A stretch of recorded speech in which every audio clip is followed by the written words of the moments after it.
The first play in our season that is aimed at teenagers is called Roots. It's by Collin Doyle and it's produced by Concrete Theatre in Edmonton. It's also a one-man show.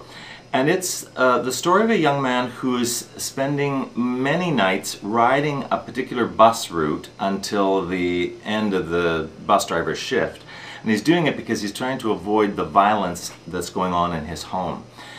And the story of the piece really sees this young man make connections between the violence that's happening in his home and the violence that he sees happening from time to time in his school, and also the violence that's happening in his community. In fact, on the bus route that he is riding, some months before, a group of teenagers beat up a man on that bus.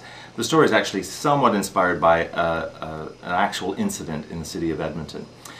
In terms of the season theme, what I've found really strong about this piece is that making that link between different kinds of violence helps teenagers understand that these are not isolated incidents, that they are all part of a continuum if we allow it to happen. And as well, the story connects us to the fact that somebody who's struggling with the kind of peer pressure and the kind of isolation that can happen in high school. It's different than elementary school. It becomes a bit more subversive and sometimes quite a bit more destructive in high school.